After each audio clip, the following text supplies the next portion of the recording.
Aucune nounou tenait avec les jumeaux du millionnaire, jusqu'à ce qu'une immigrée fasse l'impossible. Vous êtes viré. Prenez vos affaires et sortez de chez moi tout de suite. La voix de Richard Blackwood résonne dans le manoir de Greenwich, dans le Connecticut, tandis qu'il pointe un doigt accusateur vers la femme de 34 ans qui tient calmement un sac à dos cabossé. Carmen Moral ne bouge pas. Ses yeux sombres sont restés fixés sur l'homme qui venait de lui crier dessus devant les jumeaux de 6 ans, Tyler et Taylor, qui observaient la scène du haut de l'escalier de marbre.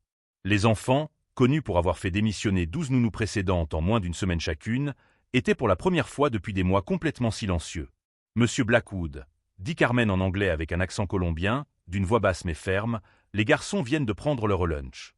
« Je ne veux pas l'entendre, » interrompt Richard, le visage rouge de colère. Je t'ai trouvé endormi sur le canapé du salon à 2 heures de l'après-midi, c'est inacceptable. Un immigré fainéant, comme toi, ne mérite pas de travailler dans une maison comme celle-ci. Ce que Richard ne savait pas, c'est que Carmen était restée debout toute la nuit pour calmer Tyler, qui faisait encore une de ses crises de panique nocturne. Elle avait réussi ce qu'aucune des nounous précédentes n'avait réussi à faire. Faire dormir les jumeaux une nuit entière sans qu'ils ne crient, ne se battent ou ne détruisent leur chambre. Pour la première fois en 2 ans, la maison avait connu une paix absolue. Richard Blackwood était le genre d'homme qui mesurait la valeur des gens à la taille de leur compte en banque. Héritier d'une fortune pétrolière, il avait fait de l'éducation des enfants une compétition où seule la meilleure nounou d'Amérique faisait l'affaire. Des agences spécialisées avaient envoyé des candidates au CV impeccable. Diplômées de Harvard, spécialistes du développement de l'enfant, anciennes enseignantes dans des écoles publiques d'élite. Toutes ont échoué lamentablement. Carmen leva les yeux et fit un signe discret au garçon. Tyler descendit quelques marches, courut vers elle et chuchota. « Tu ne pars pas, n'est-ce pas, Carmen ? S'il te plaît. » La voix du garçon se brisa légèrement, ce qui n'était pas arrivé depuis des semaines. « Éloigne-toi d'elle » cria Richard, tirant son fils par le bras avec une force inutile. « Je ne veux pas que tu t'approches de cette. Attention à ce que vous allez dire, monsieur Blackwood, dit Carmen, d'une voix toujours calme, mais avec un ton glacial qui fait hésiter Richard un instant. Il y avait quelque chose dans ses yeux qui ne correspondait pas à l'image d'immigrée soumise qu'il s'était forgée. En réalité, Carmen Moral n'était pas une simple nounou. Diplômée en psychologie de l'enfant de l'université de Bogota, spécialisée dans les enfants traumatisés, elle avait travaillé dans des orphelinats et des cliniques spécialisées avant d'émigrer aux États-Unis 3 ans plus tôt. Son anglais impeccable et ses connaissances approfondies du développement de l'enfant sont attestées dans son CV, que Richard n'a manifestement pas lu attentivement ou qu'il a choisi d'ignorer. Pendant les 2 semaines où elle a travaillé à la maison, Carmen a pris des notes détaillées sur le comportement des jumeaux. Tyler présentait des signes classiques d'anxiété de séparation, tandis que Taylor affichait des comportements défensifs typiques des enfants qui ont perdu leur figure maternelle très tôt. Elle avait élaboré un plan thérapeutique complet, mettant en œuvre des techniques qui fonctionnaient parfaitement. Margaret a tenu 3 jours, marmonne Richard en se référant à la nounou précédente. Jennifer n'a même pas tenu 48 heures. Au moins, cette Mexicaine a duré 2 semaines. Je suis colombienne, monsieur Blackwood, corrigea gentiment Carmen, mais il y avait du feu dans ses yeux. Peu importe, répond-il d'un geste dédaigneux. Je vais appeler la sécurité si vous ne partez pas tout de suite. Il composait déjà le numéro de son téléphone portable, espérant manifestement l'intimider. Carmen ramasse son sac à dos, mais avant de partir, elle sort discrètement son téléphone de sa poche et appuie sur une touche. L'enregistrement qui démarre à ce moment-là va capturer quelque chose qui va tout changer. Ce qu'elle avait découvert au cours des 2 dernières semaines sur la cause réelle des problèmes de comportement des jumeaux était explosif, et Richard était sur le point d'en apporter la preuve. D'accord, monsieur Blackwood. Mais sachez que dans 3 jours, lorsque les garçons recommenceront à faire des cauchemars et des crises d'angoisse, vous vous souviendrez de ce moment. Elle se tourne vers les jumeaux, qui descendent les escaliers en courant pour la serrer une dernière fois dans leurs bras. Tyler, Taylor, souvenez-vous de ce que nous avons dit à propos de respirer profondément quand vous êtes nerveux. D'accord ? Les garçons acquiescent, les larmes aux yeux. Pour la première fois depuis des mois, ils avaient trouvé quelqu'un qui les comprenait vraiment, qui ne les voyait pas comme des enfants à problème, mais comme 2 âmes blessées qui avaient besoin de guérison, pas de discipline. Alors qu'elle se dirige vers la porte, Carmen entend Richard marmonner au téléphone. « J'ai réussi à me débarrasser du Mexicain. Maintenant, je dois trouver une vraie nounou américaine, quelqu'un que les enfants respectent. » Oui, blanche, évidemment. Ces femmes immigrées n'ont pas l'éducation nécessaire pour élever des enfants de bonne famille. Carmen sourit pour la première fois de la journée. Si Richard savait qu'elle parlait couramment 5 langues, qu'elle avait 2 diplômes de 3e cycle et qu'elle avait travaillé avec certaines des familles les plus influentes d'Amérique latine, il y réfléchirait peut-être à 2 fois. Plus important encore, s'il savait qu'elle avait découvert les vraies raisons du comportement des jumeaux et qu'elle avait tout documenté, il choisirait certainement ses mots avec plus de soin. Dans son sac à dos, Carmen transportait quelque chose de bien plus précieux que des vêtements et des effets personnels. Elle a rassemblé des preuves qui révèlent non seulement la négligence émotionnelle de Richard à l'égard de ses enfants, mais aussi des informations qu'il ne voudrait certainement pas rendre publiques. Pendant 15 jours, elle a tout observé, noté et documenté. Alors que tout le monde pensait avoir vu une nounou de plus humiliée et renvoyée, Carmen est sortie de ce manoir en emportant quelque chose de bien plus puissant qu'une blessure. Elle était porteuse de la vérité et d'un plan qui ferait regretter à Richard Blackwood chaque mot préjudiciable qu'il avait prononcé. À la porte principale, elle s'arrêta et regarda une dernière fois en arrière. À la fenêtre du 2e étage, Tyler et Taylor la saluèrent tristement. Carmen leur répond par un signe de la main et se murmure à elle-même. « Je reviendrai bientôt, les enfants. Et quand je reviendrai, les choses seront très différentes. » Richard Blackwood avait complètement sous-estimé à qui il avait affaire. Dans son arrogance et ses préjugés, il avait créé le parfait catalyseur de sa propre chute. Carmen Moral n'était pas seulement une immigrée talentueuse, c'était aussi une professionnelle hautement qualifiée, dotée de relations puissantes et d'un sens de la justice qui n'accepterait pas d'être bafouée par un autre Américain privilégié, persuadé que l'argent est synonyme de supériorité. Si vous aimez voir comment les préjugés peuvent se retourner contre ceux qui les pratiquent, n'oubliez pas de vous abonner à la chaîne, car ce que Carmen a découvert sur ces garçons et sur Richard Blackwood lui-même vous fera repenser tout ce que vous pensiez savoir sur cette histoire de vengeance et de justice. 3 jours après son humiliant licenciement, Carmen Moral était assise dans le petit appartement qu'elle partageait avec 2 autres immigrés dans le Queens, tapant furieusement sur son ordinateur portable. Sur l'écran, son profil professionnel LinkedIn montrait ses véritables qualifications. Psychologue pour enfants spécialisé dans les traumatismes, titulaire d'un master en développement cognitif, parlant 5 langues couramment et ayant plus de 10 ans d'expérience dans des cliniques spécialisées. Mais ce qui la motivait vraiment n'était pas ses qualifications impressionnantes, que Richard avait complètement ignorées. C'était l'appel qu'elle venait de recevoir de Madame Henderson, la gouvernante des Blackwood depuis 15 ans. « Carmen, ma chère », la voix de la femme tremblait au téléphone. « Les garçons, ils n'arrêtent pas de pleurer. Tyler a eu 3 crises de panique depuis ton départ. Taylor a recommencé à faire pipi au lit et refuse de manger. Monsieur Blackwood est désespéré, mais il est trop fier pour admettre qu'il a fait une erreur. » Carmen ferme les yeux, sentant un mélange de douleur et de détermination monter dans sa poitrine. Elle avait déjà vu cela auparavant. Des enfants qui avaient enfin trouvé une stabilité émotionnelle étaient brutalement séparés de ceux qui pouvaient vraiment les aider. Tout cela à cause des préjugés et de l'arrogance d'adultes qui confondaient l'argent avec l'intelligence. Ce que Richard ne savait pas, c'est que Carmen Moral n'était pas une immigrée comme les autres à la recherche d'un emploi. Fille d'un psychiatre renommé de Bogota, elle avait grandi dans une famille de médecins et d'universitaires. Si elle a émigré aux États-Unis, ce n'est pas par nécessité financière, mais parce qu'elle avait reçu une bourse complète pour préparer un doctorat à Harvard, une opportunité qu'elle a dû abandonner lorsqu'on a diagnostiqué chez sa mère la maladie d'Alzheimer et qu'elle a eu besoin de soins particuliers. Pendant que Carmen planifiait ses prochaines étapes, Richard était dans son bureau et essayait de s'occuper de sa 4e nounou en 3 jours. Miss Patterson, une Britannique ayant 50 ans d'expérience dans les familles raffinées, avait tenu exactement 6 heures avant de s'enfuir lorsque Tyler avait jeté de la peinture sur son chemisier en soie. « Ces enfants sont absolument incontrôlables », déclare-t-elle en ramassant son sac à main. « Je n'ai jamais vu un tel manque de discipline. Ils ont manifestement subi de mauvaises influences de la part de personnes inadaptées. » Richard sait exactement à qui elle fait allusion. La Mexicaine avait gâté ses enfants avec son approche douce, et maintenant ils attendaient le même traitement affectueux de la part de toutes les nounous. Ils devaient trouver quelqu'un qui mettrait les garçons au pas, quelqu'un avec une vraie autorité, pas cette fausse compassion du tiers-monde. C'est alors qu'il reçoit un appel de Victoria Ashworth, de l'agence d'élite Nanny et Governess International. Victoria avait exactement ce qu'il lui fallait. Madison Cromwell, diplômée de Yale, élevée dans une famille traditionnelle de Boston, avec une expérience exclusive dans les maisons de membres du Congrès et de PDG de multinationales. Elle est exactement ce dont vos enfants ont besoin, Monsieur Blackwood, ronronne Victoria au téléphone. Une discipline structurée, des valeurs américaines traditionnelles, une tolérance zéro pour les crises de colère ou les comportements inappropriés. Et surtout, elle comprend l'importance de maintenir certains standards sociaux. Le code était clair, blanc, riche, conservateur. Tout ce que Carmen n'était pas. Madison est arrivée le lendemain au volant d'une BMW décapotable, vêtue d'un impeccable costume en tweed et munie d'un CV qui ressemblait à un catalogue de l'élite américaine.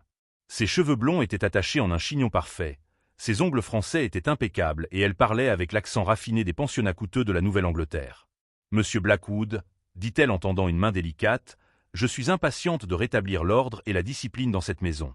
J'ai cru comprendre que vous aviez eu des difficultés récentes dues à un manque de personnel. » Richard sourit pour la première fois depuis des jours. Enfin quelqu'un qui comprenait la situation. Quelqu'un du même niveau social, qui n'essaierait pas d'appliquer ces techniques pseudo-psychologiques modernes qui ne font que créer des enfants gâtés et manipulateurs.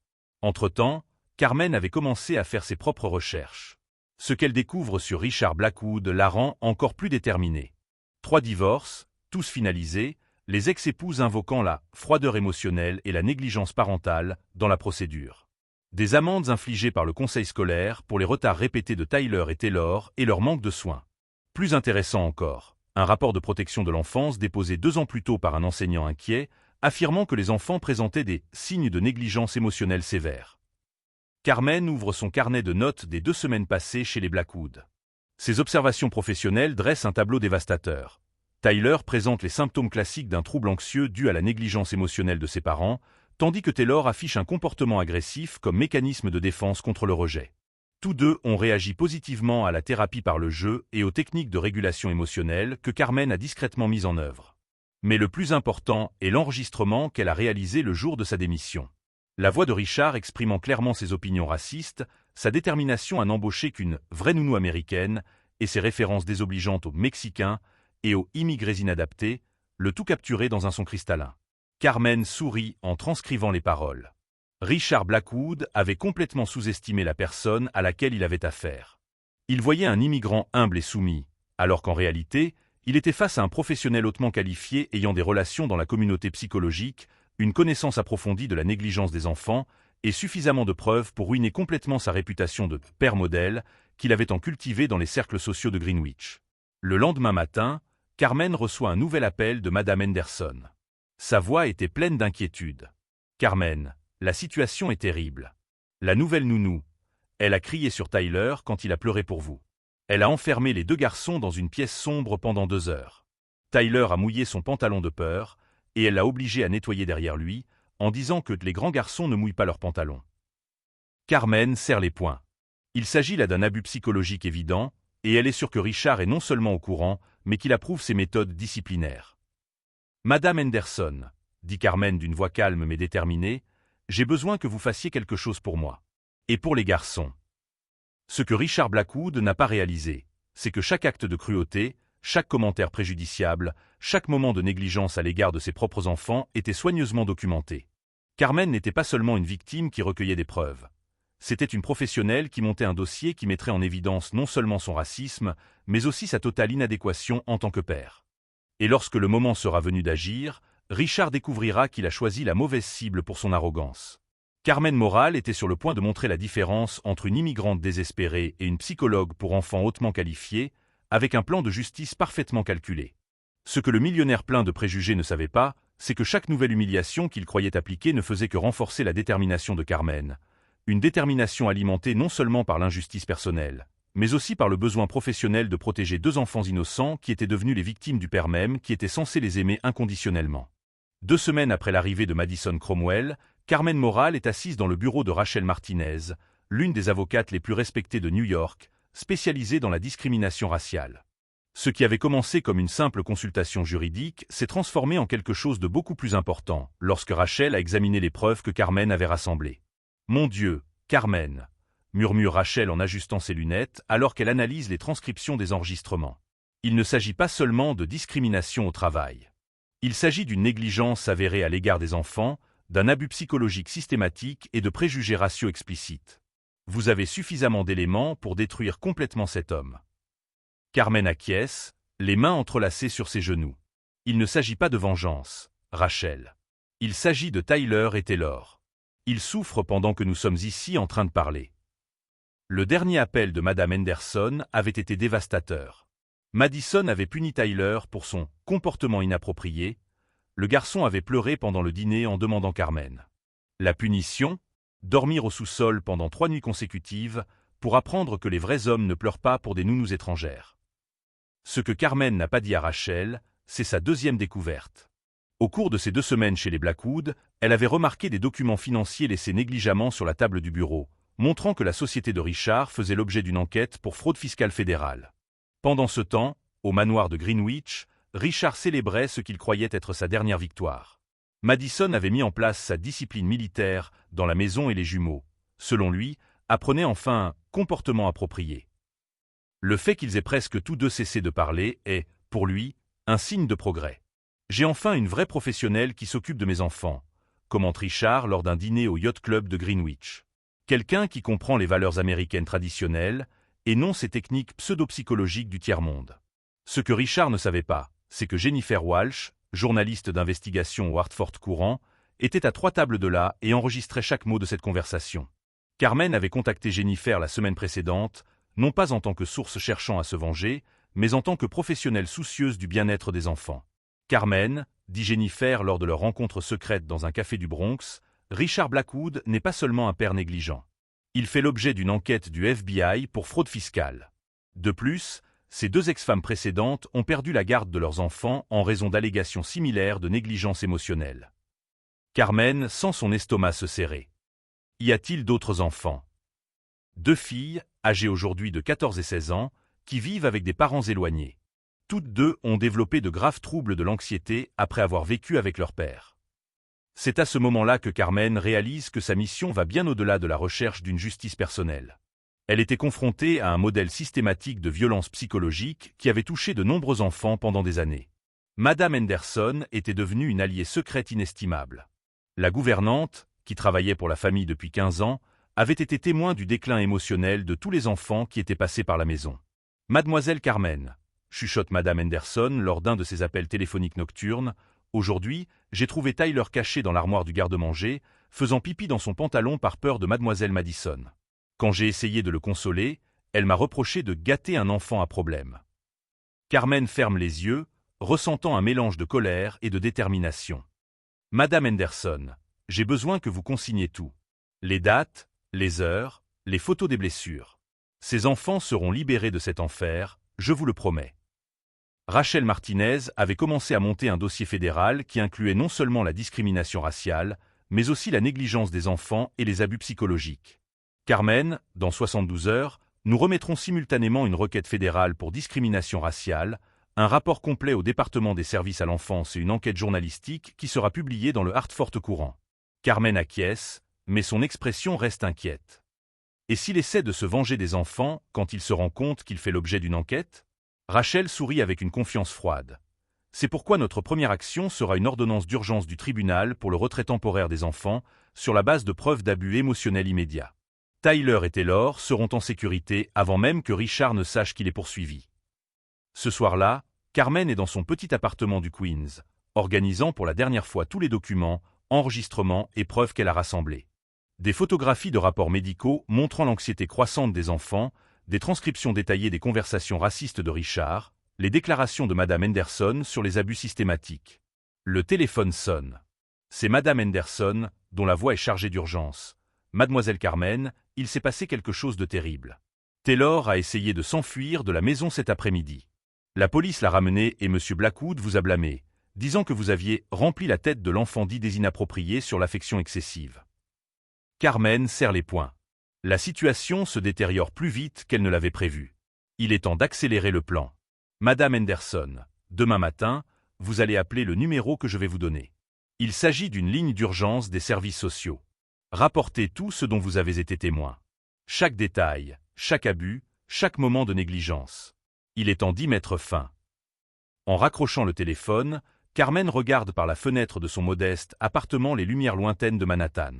Demain, Richard Blackwood découvrira qu'il s'est trompé de cible pour son arrogance et ses préjugés. Ce que ce millionnaire plein de préjugés ne pouvait pas comprendre, c'est que chaque acte de cruauté, chaque mot raciste, chaque moment de négligence envers ses propres enfants avait été soigneusement documenté par une professionnelle qui savait exactement comment fonctionnait le système judiciaire. Carmen Moral n'était pas seulement une victime en quête de vengeance, c'était une psychologue pour enfants hautement qualifiée qui orchestrait une opération judiciaire visant à transformer la vie privilégiée de Richard en ruine publique, tout en sauvant 2 enfants innocents d'un père qui avait confondu la cruauté avec la discipline. Jeudi matin, à 8h47 exactement, Richard Blackwood prenait son café du matin quand son monde a commencé à s'écrouler. Le premier signe a été l'appel de son avocat d'affaires, à la voix tendue. « Richard, il faut qu'on parle. Maintenant. » Avant qu'il ait pu répondre, la sonnette de la porte a retenti avec insistance. Par la fenêtre, Richard aperçoit 2 véhicules des services de l'enfance garés dans son allée.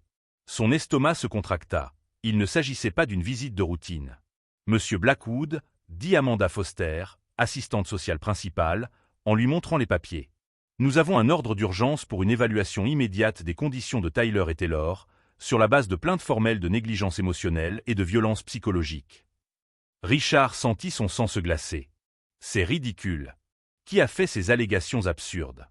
« De multiples sources, » répond Amanda avec professionnalisme. « Notamment le personnel de la résidence, des professionnels de la santé mentale et des preuves documentées de comportements inquiétants. » Madison Cromwell descendait les escaliers avec Tyler et Taylor. Les enfants étaient visiblement secoués. Tyler montrait des signes d'avoir pleuré récemment, et Taylor gardait les yeux baissés, visiblement terrifié. L'assistante sociale a immédiatement pris note de l'état émotionnel des enfants. « Où est Madame Henderson ?» demande Richard, désespéré. « Madame Henderson est en train de témoigner au tribunal en ce moment », l'informe Amanda.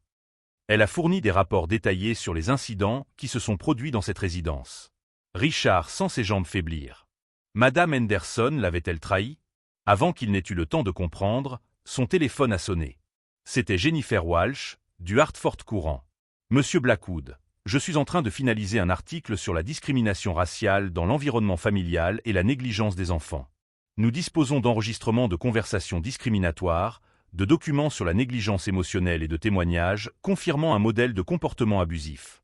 L'article sera publié demain. » Richard a failli lâcher le téléphone. Carmen Moral, « J'ai licencié cette femme il y a un mois. » C'est à ce moment-là qu'il réalise l'ampleur de la situation à laquelle il est confronté. Il ne s'agissait pas d'une coïncidence, mais d'une opération coordonnée et méticuleusement planifiée. À 11h30, Rachel Martinez arrive avec des documents juridiques qui font pâlir Richard. « Monsieur Blackwood, je représente Carmen Moral dans un procès fédéral pour discrimination raciale, ainsi que dans un procès civil pour dommages et intérêts. Le FBI enquête également sur des irrégularités fiscales au sein de votre entreprise. » Richard s'assit lourdement, réalisant enfin qu'il avait complètement sous-estimé son adversaire. « Les enfants seront temporairement placés sous protection », annonce Amanda. Tous deux ont montré des signes significatifs de traumatisme émotionnel et ont exprimé une peur explicite de rester dans cet environnement. « C'est impossible », s'emporte Richard. Richard a explosé. « Je suis leur père. Des droits que vous avez abdiqués lorsque vous avez choisi de faire passer vos préjugés avant le bien-être de vos enfants, » dit une voix calme dans l'embrasure de la porte. Tout le monde se retourne. Carmen Moral se tient dans l'embrasure de la porte, non plus vêtue des simples habits de nounou, mais d'un élégant costume professionnel. À ses côtés, le docteur Angela Silva, psychologue pour enfants de renom, et des représentants du ministère de la Justice. « Carmen », chuchote Richard, réalisant enfin qu'il a été complètement dépassé. « Docteur Carmen Moral », corrige-t-elle doucement. Une psychologue pour enfants spécialisée dans les traumatismes, avec 2 diplômes de 3e cycle et 15 ans d'expérience clinique. Des références que vous avez choisi d'ignorer lorsque vous avez décidé que ma nationalité était plus importante que mes compétences. Richard regarde, impuissant, Tyler et Taylor se précipiter dans les bras de Carmen. La différence dans le comportement des enfants était évidente. Dames terrifiées, ils se sont instantanément transformés en enfants normaux, souriant pour la première fois depuis des semaines. « Monsieur Blackwood, » dit le docteur Silva, « vos enfants ont fait des progrès remarquables pendant les 2 semaines où ils ont été soignés par le docteur Moral. En revanche, ils ont développé de graves symptômes après son départ. C'est pourquoi nous recommandons une garde alternative. » Tandis que Carmen console les enfants en leur expliquant qu'ils seront en sécurité, Richard prend enfin conscience de l'ampleur de sa défaite. Il a perdu ses enfants, sa réputation et son entreprise fait l'objet d'une enquête fédérale. L'ironie, dit Carmen en regardant directement Richard, c'est que si vous aviez traité vos enfants avec un 10e du respect que vous témoignez à vos collègues du club, rien de tout cela ne serait arrivé. Vous avez choisi de voir des préjugés là où vous devriez voir de la compétence. Richard tente de parler, mais les mots lui manquent. Devant lui se tenait une femme qui avait transformé chaque acte de mépris en preuve, chaque insulte en munition juridique et chaque moment d'arrogance en preuve de son inadéquation en tant que père. Tandis que Tyler et Taylor étaient gentiment emmenés par des travailleurs sociaux dans un environnement sûr, où Carmen continuerait à leur apporter un soutien psychologique sous supervision officielle, Richard restait seul dans son manoir vide. Carmen Moral a prouvé que la vraie supériorité ne vient pas de l'argent ou de la couleur de peau, mais de la compétence, de la compassion et du courage moral. Et maintenant, alors que les conséquences de ses préjugés se manifestent publiquement, Richard découvre qu'il a sous-estimé une force de la nature déguisée en humilité. Mais cette victoire n'était qu'un début. Ce que Richard ne savait pas encore, c'est que sa vie privilégiée allait être complètement reconstruite. Non pas par les caprices du destin, mais par les conséquences directes de ses propres choix discriminatoires, désormais exposés à la vue du monde entier. 6 mois après ce jour dévastateur dans le manoir de Greenwich, Carmen Moral est assise dans son nouveau bureau au centre de Hartford, avec une vue panoramique sur la ville. La plaque dorée sur la porte indiquait « Dr Carmen Moral, centre spécialisé dans le développement de l'enfant ». Son emploi du temps était complet, les familles de l'élite se disputant désormais ses services professionnels. L'article de Jennifer Walsh dans le Hartford Courant est devenu viral au niveau national, faisant de Carmen un symbole de la résistance à la discrimination sur le lieu de travail. Les universités l'invitent à donner des conférences, les émissions de télévision rivalisent pour obtenir des interviews et 3 maisons d'édition proposent des contrats d'1 million de dollars pour son autobiographie. Tyler et Taylor, désormais officiellement sous la tutelle de Carmen, s'épanouissent dans leur nouvel environnement. Les garçons fréquentent une école spécialisée où ils sont traités avec la patience et la compréhension qu'ils ont toujours méritées. Leurs nuits de terreur se sont transformées en sommeil paisible, et les crises d'angoisse ne sont plus qu'un lointain souvenir. Pendant ce temps, à l'autre bout de la ville, Richard Blackwood se trouvait dans son appartement d'une chambre à New Haven, une déchéance dramatique par rapport à son ancien manoir. Le procès fédéral s'est soldé par un règlement de 2,3 millions de dollars pour Carmen, plus des amendes pour violation des droits civils. Sa société d'importation a fait faillite après que l'enquête du FBI a révélé 5 années d'évasion fiscale. Ses anciens amis du Yacht Club l'évitent publiquement, honteux d'être associés à l'affaire Blackwood, devenue synonyme de préjugés parentaux et d'incompétence. Richard travaille désormais comme vendeur dans une concession de voitures d'occasion, une ironie qui ne passe inaperçue. Ses collègues, dont beaucoup sont des immigrés, le traitent avec une politesse professionnelle, mais sans le respect qu'il estime mérité. Monsieur Blackwood, dit Miguel, son supérieur mexicain-américain, vous devez terminer les formalités administratives pour ces 3 voitures avant la fin des heures de travail. Richard acquiesce en silence, ravalant l'orgueil qui a détruit sa vie. L'ironie de recevoir des ordres de quelqu'un qu'il aurait méprisé quelques mois auparavant n'a échappé à personne dans le bureau. Pour le premier anniversaire de la création de son centre, Carmen a organisé un événement caritatif qui a permis de récolter 500 000 dollars pour les familles immigrées victimes de discrimination. L'auditorium était bondé de politiciens, d'hommes d'affaires et de militants des droits civiques. Il y a 1 an, a déclaré Carmen au micro, la voix claire et assurée, un homme m'a dit que je ne méritais pas de travailler chez lui parce que je n'étais qu'une immigrée mexicaine paresseuse. Aujourd'hui, je suis ici non pas pour célébrer sa chute, mais pour célébrer l'ascension de tous ceux qui refusent d'accepter que la discrimination définisse leur destin. Tyler et Taylor, assis au premier rang dans leurs nouveaux uniformes scolaires, applaudissent fièrement. Ils n'ont pas seulement trouvé une mère adoptive, mais une héroïne qui a transformé l'injustice dont ils ont été victimes en une force au service du bien commun. Ce que Richard Blackwood n'a jamais réalisé, c'est que ses préjugés ont créé le parfait catalyseur de sa propre destruction. En sous-estimant Carmen sur la base de sa nationalité, il avait réveillé une force professionnelle qui non seulement recherchait la justice, mais l'obtenait de manière spectaculaire. La véritable mesure de la victoire de Carmen n'est pas seulement la compensation d'1 million de dollars ou la reconnaissance professionnelle. Elle résidait dans le fait que Tyler et Taylor dormaient désormais paisiblement chaque nuit, convaincus qu'ils étaient aimés et protégés par quelqu'un qui avait pris conscience de leur véritable valeur. Carmen a prouvé que la meilleure vengeance n'est pas de détruire ceux qui vous font du mal, mais de construire quelque chose de si grand que leur vie n'a plus d'importance.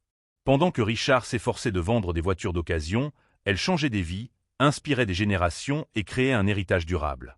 Sur le mur de son bureau, encadré à côté de ses diplômes, se trouvait la première lettre que Tyler lui avait écrite. « Merci de m'avoir appris que pleurer ne fait pas de moi un faible, et qu'être différent ne fait pas de moi quelqu'un de mauvais. » L'ironie finale était délicieuse.